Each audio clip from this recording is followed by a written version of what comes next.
সংবাদ সম্প্রসারণে আজ আমার অতিথি হিসেবে আছেন সিনিয়র সাংবাদিক আবু সাইদ খান এবং বাংলাদেশ ফেডারেল সাংবাদিক ইউনিয়ন বিএফইউজের মহাসচিব শাবান মাহমুদ। আমাদের সাথে আরও যুক্ত হয়েছেন রোগতত্ত্ব, রোগ নিয়ন্ত্রণ ও গবেষণা ইনস্টিটিউট আইইডিসিআর উপদেষ্টা ডাক্তার মুশতাক হোসেন।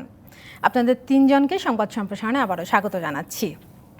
আজকে আমি যে বিষয়টা নিয়ে শুরুতেই কথা বলতে চাই সেটা হলো 4 দিনের ব্যবধানে করোনার মৃত্যু কমেছে, আবার 16 জনে নেমে এসেছে।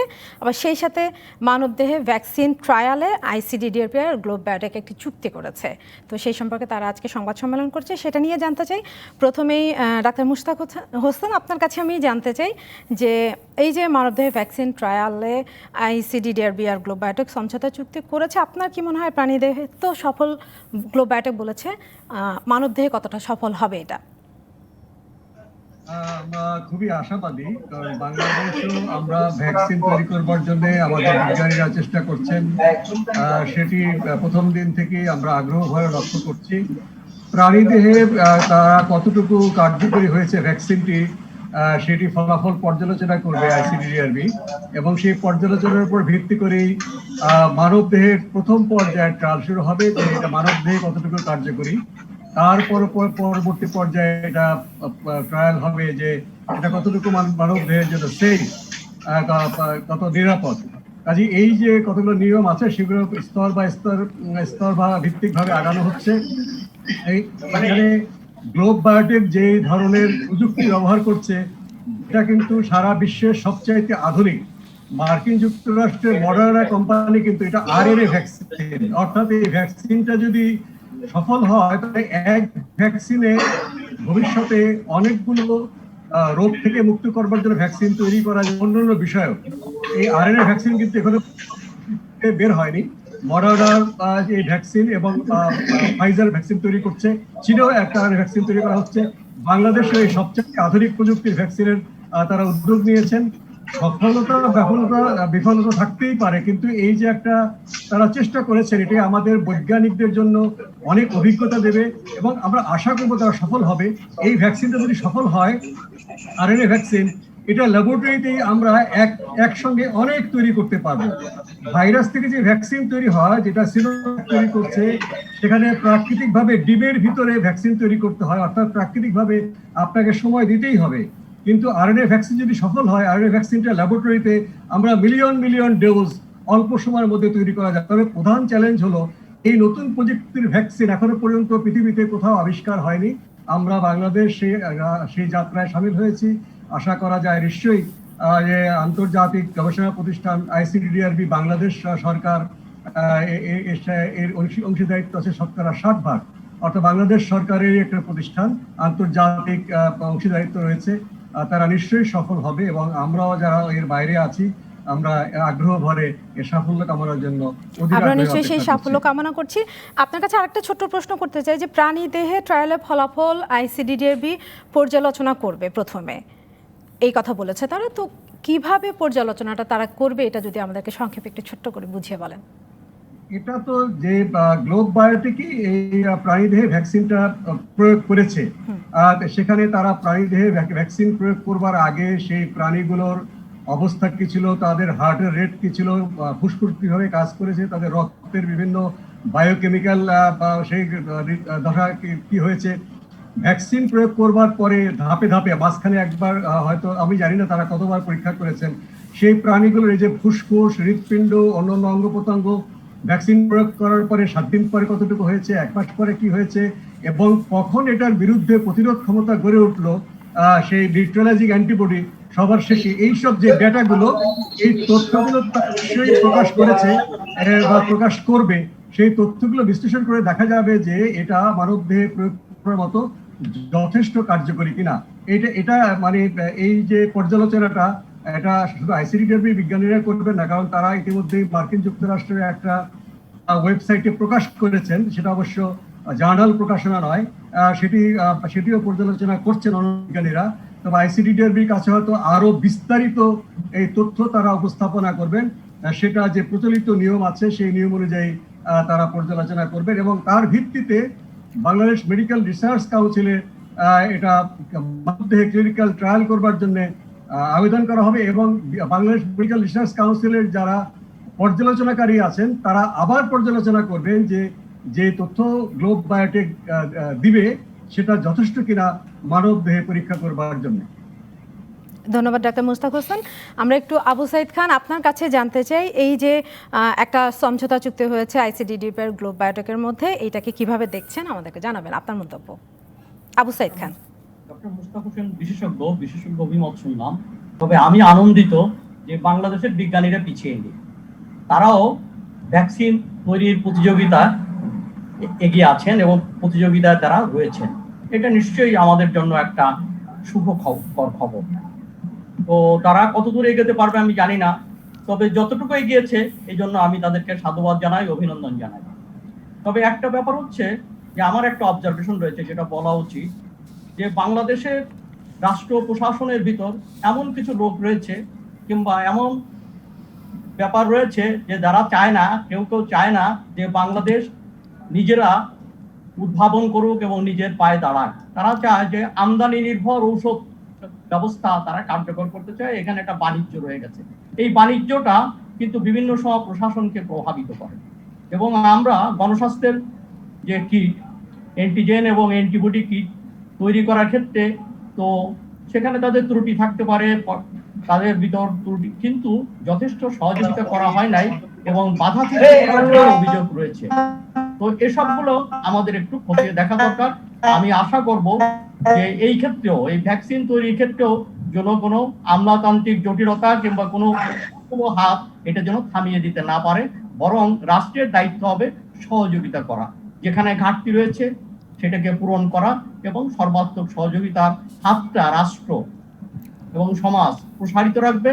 এবং আমাদের যারা অন্যান্য বিজ্ঞানী এবং ডাক্তাররা নিশ্চয়ই তারা খুশি হবেন এবং তারা এই সমস্ত কর্মকাণ্ডের সঙ্গে একাত্ম থাকবেন।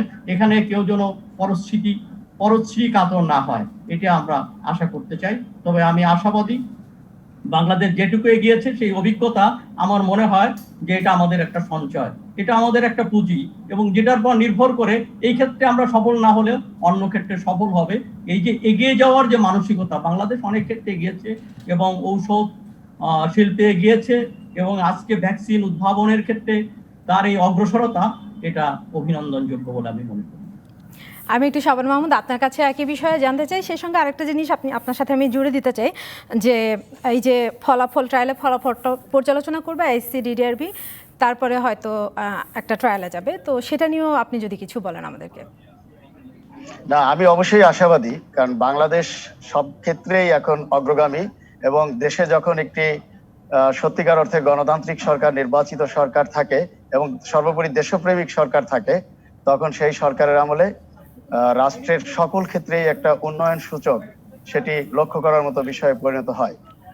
জাতির পিতা বঙ্গবন্ধুর কন্যা শেখ হাসিনা প্রায় 12 বছর ধরে টানা ক্ষমতায় থাকার কারণে তিনি বাংলাদেশকে বদলে দেওয়ার যে এক ধরনের পরিকল্পনা নিয়ে অগ্রসর হচ্ছেন, তার অংশীদার হিসেবে চিকিৎসা বিজ্ঞান নিশ্চয়ই এই করোনা দুর্যোগে সাফল্য দেখাবে এবং চিকিৎসক সমাজ সেক্ষেত্রে আন্তরিক ভূমিকা পালন করবে।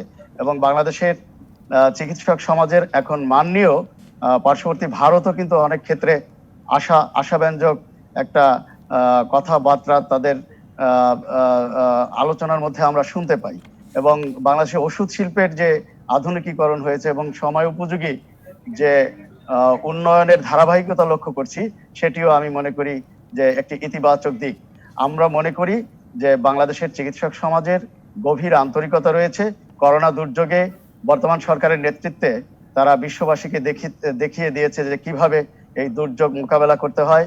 এবং নিশ্চয়ই আমরা স্বীকার করতে চাই যে এই দুর্যোগকালে আমাদের যে আশঙ্কা ছিল, সেই আশঙ্কাকে উড়িয়ে দিয়ে বর্তমান সরকারের সফল নেতৃত্বে চিকিৎসক সমাজ ফ্রন্টলাইনার যোদ্ধা হিসেবে যে ভূমিকা রেখেছে, সেটি নিশ্চয়ই বিশ্ববাসীর কাছে একটি রোল মডেল হিসেবেই এখন আলোচিত হচ্ছে।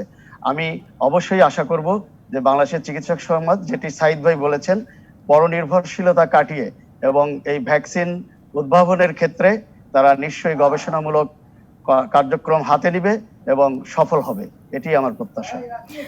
ডাক্তার মুস্তাক হোসেন, আপনার কাছে আমার আরেকটা প্রশ্ন আছে, সেটা হচ্ছে যে ভ্যাকসিনের জন্য তো সবাই আগ্রহ, টাকা, ক্ষমতা সব নিয়ে অপেক্ষা করছে সব দেশ। সেই জায়গায় বাংলাদেশ যদি এই ভ্যাকসিনটা বাংলাদেশের হাতে থাকে এই মহামারীর সময়ে, সেটা বাংলাদেশের জন্য কতটা ইতিবাচক হবে, আশাবাদের ব্যাপার হবে?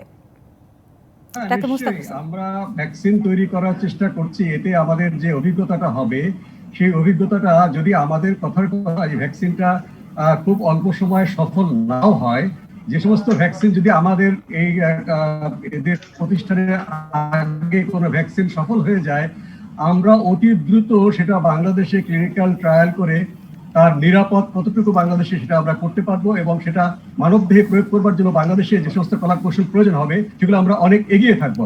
আর বিশ্ব স্বাস্থ্য সংস্থার যে কোভ্যাক্স রয়েছে, যে কোভ্যাক্স দায়িত্ব নিয়েছে যে সারা বিশ্বের সমস্ত দেশে একই সঙ্গে যারা সবচেয়ে ঝুঁকিপূর্ণ, যেমন স্বাস্থ্যকর্মী বা আইন শৃঙ্খলা বাহিনী কর্মী যারা একেবারে সরাসরি সামনে থাকেন, তাদেরকে দেওয়া হবে। সে বিষয়ে কিন্তু আমরা অনেক কিছুই, অনেক শর্ত তৈরি করবার বিষয়ে আমরা এগিয়ে থাকবো। আমরাও কিছু শর্ত দিতে পারবো, কারণ আমরা এই ভ্যাকসিনের যে জায়গাটা, সেই জায়গাটা অনেকখানি মানে দখল করতে পারবো।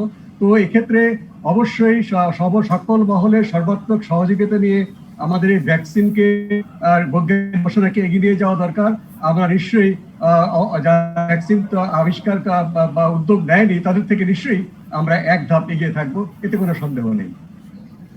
ডাক্তার মুস্তাক হোসেন, অসংখ্য ধন্যবাদ সংবাদ সম্প্রসারণে যোগ দেওয়ার জন্য। আমাদের একটা বিরতির সময় হচ্ছে, বিরতির পর আমরা নিশ্চয়ই আমাদের নির্ধারিত দুজন অতিথিকে নিয়ে ফিরবো।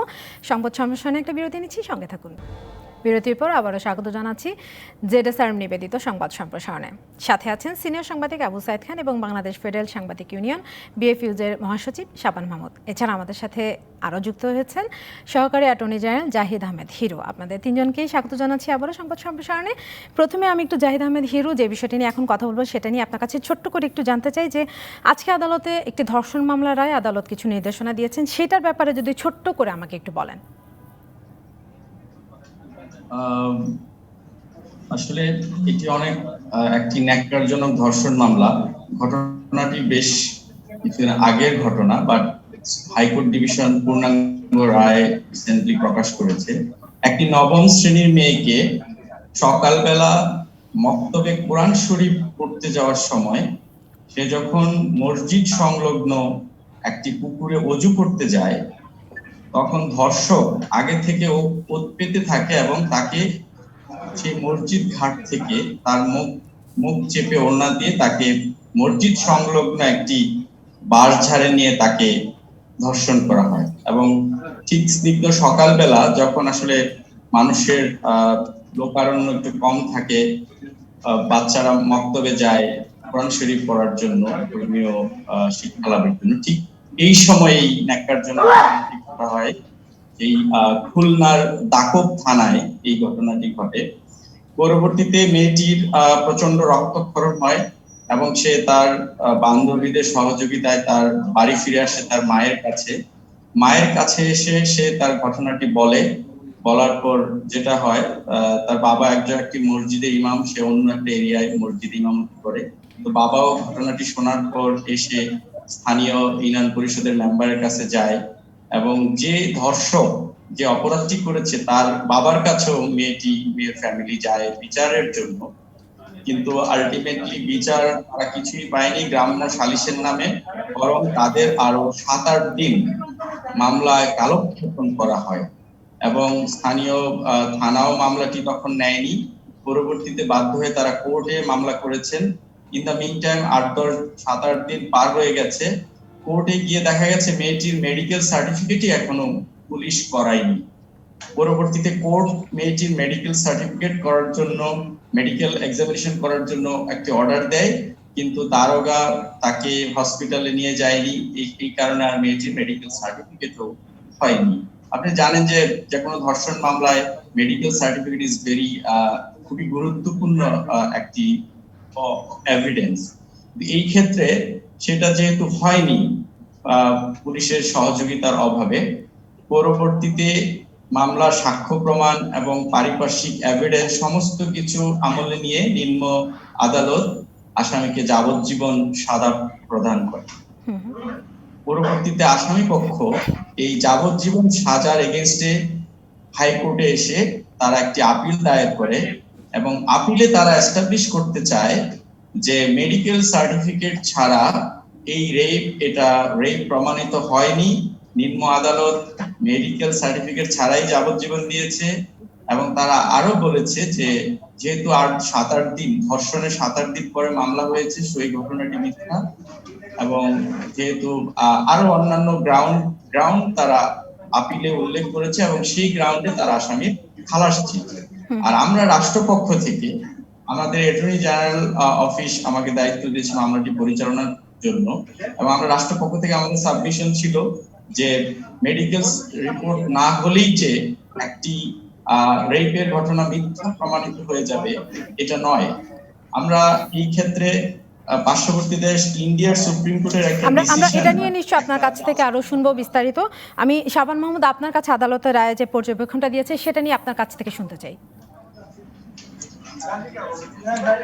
আমি তো মনে করি যে এই ধরনের ধর্ষণের নিশ্চয়ই একটি প্রমাণ বা এভিডেন্স থাকতে হবে, কারণ অনেক ক্ষেত্রে যাতে এই আইনের অপপ্রয়োগ না হয় সেজন্য স্বচ্ছতা নিশ্চিত করার জন্য, জবাবদিহিতা নিশ্চিত করার জন্য এই প্রমাণটা অত্যন্ত জরুরি। এবং আদালত যে নির্দেশনাটি দিয়েছে তার ভেতর দিয়ে আমি মনে করি যে আইনের প্রয়োগের ক্ষেত্রেও একটা আইনের যে একটা সঠিক প্রয়োগ হচ্ছে সেই বিষয়টি অন্তত পক্ষে আমাদের কাছে প্রতীয়মান হবে। এবং আমরা অবশ্যই আশা করব যে আমরা একদিকে অবশ্যই চাইবো যে আইনের শাসন প্রতিষ্ঠিত হোক এবং অপরাধীর সাজা হোক, দ্রুততম সময়ের মধ্যে হোক। পাশাপাশি চাইবো যে যে কোনো সাজা প্রয়োগের ক্ষেত্রে প্রমাণ সাপেক্ষে স্বচ্ছতা নিশ্চিত করা হোক। তাহলে অন্ততপক্ষে আমাদের নাগরিক সমাজে এই ধরনের আইন প্রয়োগের ক্ষেত্রে কোনো ধরনের ভ্রান্ত ধারণার জন্ম নেবে না। আদালতের যে নির্দেশনাটি আমার মনে হয় যে সে ধরনেরই একটি প্রতিফলন এই নির্দেশনার মধ্যে আছে। আমি একটু আবু সাইদ খান, আপনার কাছেও জানতে চাই আদালতের এই নির্দেশনার ব্যাপারে আপনার মতামত বা মন্তব্যটা কি? আমি সাধুবাদ জানাই এই জন্য যে অনেক ক্ষেত্রে মেডিকেল সার্টিফিকেট সংগ্রহ করা সম্ভব হয় না, কিংবা বিলম্বের কারণে বিভিন্ন কারণে এটা বিঘ্নিত হয় এবং সঠিক আলামত নষ্ট হয়ে যায়। সেই জায়গা থেকে আমার মনে হয় সাক্ষী শপথের বিষয়টা গুরুত্বপূর্ণ এবং পারিপার্শ্বিক বিষয়টা যেটা আদালত বিবেচনা করেছেন আমার মনে হয় সেটাকে বিবেচনা আনতে হবে। তা না হলে যে অনেক সময় প্রভাবশালীরা তো তাদের কারণে মেডিকেল সার্টিফিকেট সময় মতো নেওয়া হয় না, এবং নিলে অনেক সময় এখানেও কিন্তু এক ধরনের দুর্নীতির ব্যাপার থেকে যায়। তো সেই সমস্ত আলামত নষ্ট হয়ে যায়। এই জায়গা থেকে আমার মনে হয় পারিপার্শ্বিকতা এবং সাক্ষীর বিষয়গুলো বিবেচনা আনাটা যৌক্তিক বলে আমি মনে করি। তবে সেই সব ক্ষেত্রে নিশ্চয়ই সব ক্ষেত্রে নয়, আদালতকে সতর্ক থাকতে হবে। আর একটা হচ্ছে যে মেডিকেল সার্টিফিকেট যারা দিল না কিংবা যারা নিতে দিল না, বিঘ্ন সৃষ্টি করলো, তাদের ব্যাপারে কি ব্যবস্থা হবে আমার মনে হয় জানি না এই ব্যাপারে আদালতের কোনো অবজারভেশন রয়েছে কিনা। তো আদালতের অবজারভেশন থাকুক আর না থাকুক, আমার মনে হয় ডিপার্টমেন্ট, পুলিশ ডিপার্টমেন্ট, তাদের দায়িত্ব হচ্ছে যে কর্মকর্তারা যারা মেডিকেল রিপোর্ট নেওয়ার ক্ষেত্রে সহযোগিতা করেনি, অসহযোগিতা করেছে, সেটা দায়িত্বে অবহেলা এবং শামিল, এবং তাদের এই দায়িত্ব অবহেলার জন্য তাদেরকেও শাস্তির আওতায় আনা উচিত বলে আমি মনে করি। ধন্যবাদ আবু সাইদ খান। আমি জাহিদ আহমেদ হিরু আপনার কাছে আবার আসতে চাই। জাহিদ আহমেদ হিরু, আপনি যদি আমাকে একটু বলেন যে এখন থেকে কি এই ধর্ষণ প্রমাণে মেডিকেল সার্টিফিকেটের প্রয়োজন হবে না বা পারিপার্শ্বিক সাক্ষ্য বিবেচনা করা হবে, এটা কি সবগুলো মামলার ক্ষেত্রে ঠিক কিনা, নাকি শুধু এই মামলার ক্ষেত্রে সেটা?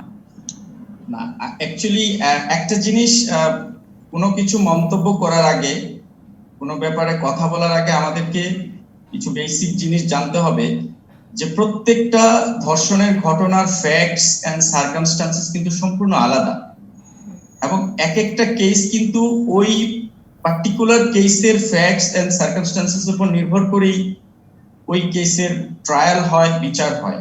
আপনি একটা কেসের রুলস কিন্তু অন্য একটা কেসে ব্লাইন্ডলি ফলো করতে পারবেন না। এই কেসের ক্ষেত্রে আদালতের মনে হয়েছে যে মেডিকেল সার্টিফিকেট হয়নি, এটা ভিকটিমের কোনো ফল্ট হয়নি, এখানে যারা যথাযথ কর্তৃপক্ষ ছিল তারা তাকে করায়নি। সে তো নিজে হসপিটালে গিয়ে তার মেডিকেল পরীক্ষা করাবে না যে আমি ধর্ষিত হয়েছি আমাকে মেডিকেল পরীক্ষা করাবো, সেখানে তো একটা প্রসিডিওর আছে। কিন্তু এই মামলার এই রুলসটা, এই মামলায় যে ফ্যাক্টস এন্ড সার্কামস্টান্সেস আছে সেটা প্রুফ করে। একটা নবম শ্রেণীর মেয়ে সে নিজে কি তার ধর্ষণের মিথ্যা কথা বলবে? সে তো তার সামনে তার একটা ভবিষ্যৎ পড়ে আছে। আমাদের আর্থসামাজিক প্রেক্ষাপটে আপনারা জানেন যে একটা মেয়ে যখন রেপ হয়, ধর্ষিত হয়, তখন কিন্তু লোক লজ্জার ভয়ে তার ফ্যামিলির রেপুটেশন অনেক কিছু বিবেচনা করে তারা কিন্তু একটু দ্বিধান্বিত থাকে যে এই ব্যাপারে তারা কি আইনের আশ্রয় নিবে কি না, এবং আইনের আশ্রয় নিতে তারা যে হয়রানি আশঙ্কা করে, এইসব দৃষ্টিকোণ থেকে অনেকে কিন্তু একটা সিদ্ধান্তহীনতায় ভোগে। এবং পাশাপাশি গ্রাম্য সালিশের যে একটা ভূমিকা আপনারা জানেন যে গ্রাম্য সালিশের নামেও কিন্তু এখানে কালক্ষেপণ করা হয়। So every case has separate facts and circumstances. কোনো কেসই অ্যাবসলিউটলি একটা কেস আরেকটা কেসে অ্যাপ্লিকেবল না। এই কেসের ফ্যাক্টস এন্ড সার্কামস্টান্স থেকে এইটা বোঝা হয়ে গিয়েছে যে মেডিকেল রিপোর্ট না হলেও তার সার্কামস্টান্সিয়াল যে এভিডেন্স ছিল, তার অন্যান্য যারা সাক্ষী ছিল তারা তাদের জবানবন্দি এবং আদার যে পারিপার্শ্বিক এভিডেন্স সবকিছু দেখে নিম্ন আদালতেরও মনে হয়েছে যে এটা একটা সত্যিকারের ধর্ষণের ন্যাক্কারজনক ঘটনা। সেজন্য নিম্ন আদালত কিন্তু যাবজ্জীবন দিয়েছে। পরবর্তীতে যখন এটা হাইকোর্টে আপিলে এসে আমরা এটাকে এক্সামিন করি, এখানে আবার আপিল শুনানি হয়, তখন কিন্তু ওই সাক্ষ্য প্রমাণ পারিপার্শ্বিক এভিডেন্স গুলো আবার কিন্তু পুঙ্খানুপুঙ্খ রূপে এখানে যাচাই করা হয়। এখানে জাহিদ আহমেদ হিরু, তার মানে এই পর্যবেক্ষণটা শুধুমাত্র এই মামলার ক্ষেত্রে প্রযোজ্য। আমি যদি আপনাকে এই প্রশ্ন করি যে এই ধরনের নির্দেশনা, একটা নির্দেশনা তো এসেছে একটা মামলার রায়ে, এই নির্দেশনাটা অন্য ধর্ষণ মামলাগুলোর ভুক্তভোগীদের ক্ষেত্রে কোনো ধরনের পজিটিভ আউটকাম আনতে পারে কিনা, এটা উদাহরণ হিসেবে থাকতে পারে কিনা? হ্যাঁ, এটা একটা নজির হিসাবে থাকবে। তবে এখানে ফ্যাক্টটা দেখেন, নবম শ্রেণীর একটা নাবালিকা মেয়ে ধর্ষিত হয়েছে। সো ধর্ষণের শিকার কিন্তু একটা অ্যাডাল্টও হতে পারে, একটা নাবালিকা হতে পারে, একটা ডিভোর্সি হতে পারে, একটা উইডো হতে পারে। সো প্রত্যেকটা ধর্ষণের ঘটনা, ফ্যাক্টস এন্ড সার্কামস্টান্সেস কিন্তু ডিফারেন্ট। হ্যাঁ, আদালত এই ক্ষেত্রে বলেছে যে এইটাকে একদম স্যাক্রোস্যাঙ্ক্ট মেডিকেল সার্টিফিকেটকে এতটাই অথরিটেটিভ ধরা হবে না যে কোনো মামলায় মেডিকেল হয়নি বিদায় ধর্ষণই হয়নি, এই ধরনের চিন্তা চেতনা থেকে বের হয়ে আসতে হবে। পাশাপাশি এখানে সার্কামস্টেন্সিয়াল এভিডেন্স দেখতে হবে, পুরো কেসের হোলিস্টিক ফ্যাক্টসটাকে অ্যাজ এ হোল দেখতে হবে। এটাকে সেগ্রিগেটেড ভাবে, বিচ্ছিন্ন ভাবে দেখে একটা সিদ্ধান্তে আসা যাবে না। অসংখ্য ধন্যবাদ জাহিদ আহমেদ হিরু। আমি একটু আবু সাইদ খান আপনার কাছে জানতে চাই একই বিষয়ে যে এই নির্দেশনার ফলে অন্যান্য ভুক্তভোগী যারা আছেন তারা কোনো ধরনের সুবিধা পাবেন কিনা, আর সেই সঙ্গে একটা কথা জানতে চাই, দেরিতে কোনো ভুক্তভোগী মামলা করলেও সেই মামলাকে মিথ্যা বলা যাবে না, এরকম একটা কথা হাইকোর্ট বলেছেন। এই ব্যাপারে আপনার মতামত জানতে চাই, 1 মিনিটে বলবেন আমাকে। যথার্থই হয়েছে। আরেকটা হচ্ছে, হ্যাঁ, রেফারেন্স তো আসতেই পারে। তো অন্যান্য ক্ষেত্রে যদি এই ধরনের পারিপার্শ্বিক অবস্থা যদি মানে বিবেচিত হয় যে নিশ্চয়ই অপরাধ করেছে, তো সেটা কেন বিবেচনা আসবে না? তবে এইটা একটা জেনারেলাইজ করাটা ঠিক হবে না আমার কাছে মনে হয়েছে। এটাকে বিশেষ ক্ষেত্রে কিংবা যেখানে আলামত নষ্ট হয়েছে কিংবা বিভিন্ন ক্ষেত্রে আলামত সংগ্রহ করা সম্ভব হবে নাই, সেই ক্ষেত্রে এটা রেফারেন্স হিসাবে কাজ করতে পারে, এটা বিবেচ্য হতে পারে বলে আমি মনে করি। আমি যতটুকু মানে পত্র পত্রিকা পড়ে এবং জাহিদ সাহেবের কথা শুনে যেটা আমার মনে হয়েছে যে সেটাই। আমরা নিশ্চয়ই আরো আলোচনা করবো। একটা বিরতি সময় হয়ে গেছে দর্শক, জেডএসআরএম নিবেদিত সংবাদ সম্প্রসারণে আর একটা বিরতি নিচ্ছি, সঙ্গে থাকুন। বিরতির পর আবারও স্বাগত জানাচ্ছি জেডএসআরএম নিবেদিত সংবাদ সম্প্রসারণে। আমার সাথে আছেন সিনিয়র সাংবাদিক আবু সাইদ খান ও বাংলাদেশ ফেডারেল সাংবাদিক ইউনিয়ন বিএফইউজের মহাসচিব শাবানা মাহমুদ, এবং যুক্ত আছেন সহকারী অ্যাটর্নি জেনারেল জাহিদ আহমেদ হিরু। আমরা এই পর্বে আলোচনা করতে চাই পুলিশের ভুয়া গ্রেপ্তারি পরোয়ানা রোধে 7 দফার একটা নির্দেশনা দিয়েছে উচ্চ আদালত। এটা নিয়ে প্রথমে জাহিদ আহমেদ হিরু, আপনি যদি আমাকে বলেন যে এই 7 দফা নির্দেশনার ফলে কি ধরনের পরিবর্তন আসবে বলে মনে করছেন? দেখুন, যখন মহামান্য হাইকোর্ট যে কোনো বিষয়ে নির্দেশনা দেয়, এটা অবভিয়াসলি আমাদের জুডিশিয়ারিতে একটা গুণগত পরিবর্তন এবং মৌলিক পরিবর্তন আনে। এবং আপনারা দেখেছেন যে বিভিন্ন সময়ে অনেক ভুয়া গ্রেফতারি পরোয়ানা মাধ্যমে অনেক মানুষকে হয়রানি করা হয়েছে, অনেক মানুষকে বিভিন্ন ধরনের হ্যারাসমেন্টের শিকার হতে হয়েছে। তো এই বিষয়গুলোকে যেন এই ফিউচারে আমাদের দেশে এই ঘটনাগুলোর পুনরাবৃত্তি না হয়, সেক্ষেত্রে মহামান্য হাইকোর্ট বিভাগ যে বিভিন্ন দিক নির্দেশনাগুলো দিয়েছেন, এই দিক নির্দেশনাগুলো মেনে চলা কিন্তু এক ধরনের বাধ্যবাধকতা সৃষ্টি করবে এবং আইন শৃঙ্খলা বাহিনী সহ যারা এই সংশ্লিষ্ট কর্তৃপক্ষ আছে তারা সবাই কিন্তু এই নির্দেশনাগুলো মানতে বাধ্য থাকবে। তো অবভিয়াসলি আমি মনে করি এই ধরনের নির্দেশনা আমাদের ল অ্যান্ড অর্ডার সিচুয়েশনে আরো শৃঙ্খলা আনবে, আইনের শাসনকে প্রতিষ্ঠিত করবে এবং সর্বোপরি এদেশের জনগণের যে আইনের আশ্রয় নেওয়ার অধিকার এবং অযথা হয়রানি শিকার হওয়া থেকে অবশ্যই তারা রেহাই পাবে। আবু সাইদ খান, আপনার কাছে আমি একই ব্যাপারে জানতে চাই যে 7 দফা নির্দেশনার ফলে কি ধরনের পরিবর্তন আসবে, বিশেষ করে হয়রানি যে হচ্ছে সাধারণ মানুষ, এই হয়রানিটা কমবে কিনা? তার আগে আমি বলতে চাই সবকিছু কেন আদালতের কাছে যেতে হয়? সংশ্লিষ্ট কর্তৃপক্ষ নিজেরা কেন শুধরাতে পারলেন না? এখানে আদালতের কর্মচারীরা, পুলিশ বিভাগ, জেল কর্তৃপক্ষ তারা এটাকে ভেরিফাই করতে পারেন না কেন? এবং তারা তাদের দক্ষতা দিয়ে, তাদের অভিজ্ঞতা দিয়ে তারা ব্যবস্থাপনাটাকে উন্নত করতে পারেন না কেন, সমন্বয় করতে পারেন না কেন? এটা একটা গুরুত্বপূর্ণ প্রশ্ন। এবং আজকের যুগে তো এটাকে ভেরিফাই করা যে এটা ভুয়া কি না, তো সেটা তো করতেই পারতেন। এবং যখন এখানে একজন ভুক্তভোগী স্ত্রী বারবার, বোধহয় আওলাদ সাহেব, তার স্ত্রী বারবার যখন ধর্ণা দিয়েছেন, নিশ্চয়ই আদালতে যাওয়ার আগে কর্তৃপক্ষের কাছে গেছেন, তো তারা এটাকে খতিয়ে দেখলেন না কেন? আদালতের রায়কে আমি স্বাগত জানাই, কিন্তু প্রশ্নটা হচ্ছে যে এখানে পুলিশ, আদালত প্রশাসন এবং এই যে কারা কর্তৃপক্ষ তারা তাদের জায়গাটাকে উন্নত করছেন না কেন? তাদের এখানে পাকপকর রয়ে গেছে। এই পাকপকরটা 7 দফা নির্দেশনা তো অনুসরণ করা তো বটেই, এবং পাকপকর বন্ধ হওয়ার ব্যাপারে তারা আরো আন্তরিক এবং ব্যবস্থাপনার একটা উন্নতি করাটা খুবই জরুরি। তা না হলে এই ধরনের ঘটনা ঘটতে থাকবে। আর সমস্ত সমস্যা, যে সৃষ্ট সমস্যাগুলো সব আদালতে গিয়ে সমাধান খুঁজে পাওয়া যাবে না। সমস্যাগুলো যারা সংশ্লিষ্ট তারাই সমস্যার সমাধানের পথ লাফিয়ে বাদপাত হবে, খুঁজে দেখতে হবে কোথায় কোথায় ত্রুটি আছে, এবং এখানে প্রশাসনিক ব্যবস্থা উন্নতি সাধনের জন্য তাদেরকে তৎপর হওয়া দরকার। কেবলমাত্র সময় পার করা, কেবলমাত্র রুটিন চাকরি করাটাই তাদের কাজ না। কাজটা হচ্ছে এখানে প্রশাসনিক ব্যবস্থাপনার একটা উন্নত সাধন, এবং সেই উন্নতি করার ক্ষেত্রে আরো আন্তরিকতা, আরো তাদের কাছ থেকে আমরা সহযোগিতামূলক মনোভাব আমরা আশা করি, এবং আশা করব যে ভবিষ্যতে সব ব্যাপারে যেন আদালতকে নির্দেশ দিতে না হয়, নিজেরা নিজেদের গরজে, নিজেদের প্রয়োজনে তারা শুধরে নেবেন, নিজের দায়িত্ব যেন পালন করে সবাই নিজের জায়গা থেকে। শাবান মাহমুদ, আপনি যদি বলেন আমাকে একই বিষয়ে। আমি বলতে চাই যে আন্তর্জাতিক মানদণ্ডে আমাদের বাংলাদেশে যে প্রচলিত আইন আছে সেটি কিন্তু অত্যন্ত সময় উপযোগী আইন হিসেবেই বিবেচিত, কোনো কোনো ক্ষেত্রে সংস্কার হচ্ছে, কিন্তু আমরা উদ্বেগের সঙ্গে লক্ষ্য করছি যে আইনের যথার্থ প্রয়োগ হচ্ছে না। কাজেই এই জায়গায় দৃষ্টি দিতে হবে। আর মহামান্য হাইকোর্ট থেকে আমরা দেখেছি ইতোমধ্যেই বেশ কয়েকটি জনস্বার্থ সংশ্লিষ্ট বিষয়ে তারা অত্যন্ত গুরুত্বপূর্ণ দিক নির্দেশনা দিয়েছেন, যেটি আমাদের জনস্বার্থে অত্যন্ত গুরুত্বপূর্ণ ভূমিকা পালন করবে। কিন্তু উদ্বেগের সঙ্গে, উৎকণ্ঠার সঙ্গে আমরা এটিও দেখেছি যে মহামান্য হাইকোর্ট থেকে যে নির্দেশনাগুলো দেওয়া হচ্ছে বিভিন্ন মৌলিক ইস্যুতে, সেগুলোর কিন্তু ফলো আপ অথবা সেগুলোর ক্ষেত্রেও কতটা আদালতের আইন মানা হচ্ছে সে বিষয়টি আমার মনে হয় যে অনেক ক্ষেত্রেই উপেক্ষিত হচ্ছে। এটি একটি দিক। আর সর্বোপরি আমি মনে করি যে আজকে ভুয়া আসামি বা ভুয়া আইন প্রয়োগের ক্ষেত্রে আসামি গ্রেপ্তার যে বিষয়টি বলি, যে নিয়মের বহির্ভূত আসামি গ্রেপ্তার করে হয়রানি, এই হয়রানি বন্ধে হাইকোর্টের যে নির্দেশনা, এটি পুলিশ বিভাগের সর্বোচ্চ কর্মকর্তা বর্তমান যিনি আছেন পুলিশ বিভাগের মহাপরিদর্শক ডক্টর বেনজির আহমেদ, তার কাছে কিন্তু আমাদের প্রত্যাশার মাত্রাটা একটু বেশি। অসংখ্য ধন্যবাদ আপনাদেরকে আজকে সংবাদ সম্প্রসারণে যোগ দেওয়ার জন্য। দর্শক, এই ছিল জেডএসআরএম নিবেদিত সংবাদ সম্প্রসারণে। ডিবিসির সঙ্গে থাকুন।